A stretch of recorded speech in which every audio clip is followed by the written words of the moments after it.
అందరికీ నమస్తే. చలాకీ అమ్మ ఛానల్‌కి స్వాగతం. ఈరోజు ఒక ముఖ్యమైన టిప్‌తో మీ ముందుకొచ్చేసాను. ప్రకృతి మనకి ఇచ్చిన కానుకల్లో అరటి చెట్టు ఒకటి. చాలా ముఖ్యమైనది. ఈ అరటి చెట్టులో ప్రతి అణువు మనకు యూజ్ అయ్యేదే అన్నమాట. అరటి చెట్టు అనంగానే మనకు జ్ఞాపకం వచ్చేది మొదలు అరటిపండు. ఆ తర్వాత అరటికాయలు, అరిటాకులు, అరటి దూట అంటారు కదా! దూట. ఒక కాలంలో అరటి దూటలో నుంచి నార తీసి దాన్నే పూలు కట్టేదానికి ఉపయోగించేవాళ్ళు. ఇప్పుడైతే దారాల్లో పూలు కడుతున్నారు. ఒకప్పుడు ఆ నారతోనే పూలు కట్టేవాళ్ళన్నమాట. ప్రతి ఒక్కటి మనకు యూజ్ అవుతుందనమాట.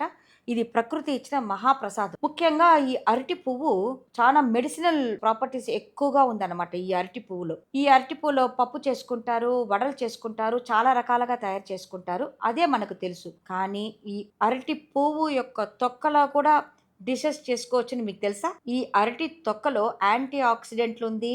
ఇది గాని మనము రెగ్యులర్‌గా యూజ్ చేస్తే మన కడుపులో ఉండే గ్యాస్ అంతా పోయేస్తుంది. ఒబెసిటీ తగ్గుతుంది. కోలన్ క్యాన్సర్ రాకుండా చూస్తుంది. చాలా మంచి మంచి ప్రాపర్టీస్ దీంట్లో ఉంటుంది. అరటి తొక్కని బాగా ఆ ఎర్ర కలర్‌లో ఉండేది బాగా వాష్ చేసి చిన్న చిన్న ముక్కలుగా తయారు చేసుకొని పెట్టుకోండి.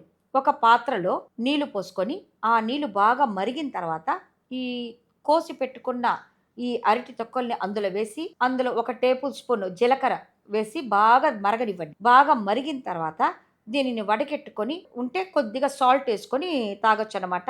అద్భుతంగా పనిచేస్తుంది. వేసవి కాలం స్టార్ట్ అయిపోయింది కదా! ఈ నీరు తాగితే మనం చానా ఆరోగ్యకరం. మన ఒంట్లో గ్యాస్ సమస్య అనేదే అస్సలు ఉండదు. ప్రతి ఒక్కరు ఇది తాగొచ్చు. నీళ్లు తాగే బదులు ఈ నీళ్లు గూడా ఒక రోజు తాగొచ్చనమాట. ఇది వారానికి 3 రోజులు బాగా తాగొచ్చు. పొద్దున్న ఒకసారి, ఈవినింగ్ ఒకసారి. చానా మంచి ఎఫెక్ట్‌గా ఉంటుంది. ట్రై చేసి చూడండి. నమస్తే.